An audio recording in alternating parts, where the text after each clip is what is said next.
This is the first visit to Vietnam and the fourth overseas trip by President Rodrigo Duterte since he took office on June 30th this year.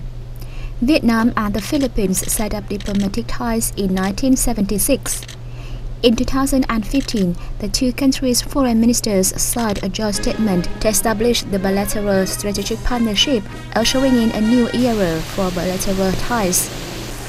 Philippine President Rodrigo Duterte and President Tran Dai Quang have pledged to further strengthen political and diplomatic cooperation via regular exchange of all-level visits and boosting ties on the party, government, state, national assembly, and people-to-people exchange channel.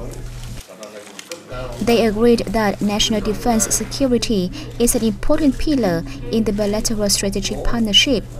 The two leaders promised to direct their security agencies to exchange information and cooperate in the fight against crimes, terrorism, drug and human trafficking, and quickly launch negotiations to sign agreements on extradition and the transfer of sentenced persons. During their talks on September 29th, the two presidents also agreed to continue coordinating with other ASEAN member states to successfully realize the ASEAN community and uphold the ASEAN's solidarity and central role in the regional architecture.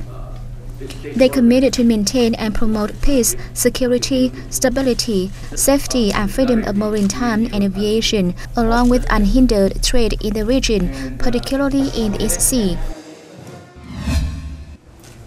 Also on September 29th, President Duterte was welcomed by Party General Secretary Nguyễn Phú Trọng.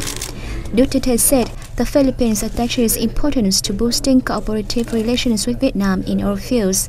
He noted that the two countries' active implementation of the strategic partnership and the 2017-2022 action plan will create new impulse for their development. The Vietnamese party leader asked the two sides to work harder to implement the signed agreements. He added Vietnam is willing to collaborate with the Philippines in fulfilling its role as ASEAN chair in 2017.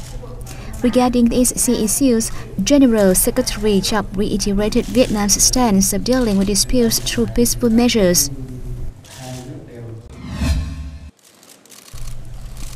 The same day, Prime Minister Nguyễn Xuân Phúc met with the Philippines President. He told his guests the two sides should strengthen ties in defense, security, trade and cooperation at regional and international forums. Vietnam is willing to cooperate with the Philippines in combating drug crimes, extraditing high-tech crimes and strengthening ties in search and rescue drills, Prime Minister Phúc said. He urged the two sides to boost trade ties to make them match their potential and added Vietnam pledges to facilitate the Philippines' investment in oil and gas and food processing. President Duterte said the Philippines is ready to sign more trade agreements with Vietnam to further trade ties. He said the East Sea issues should be resolved on the basis of using peaceful measures and respecting international law.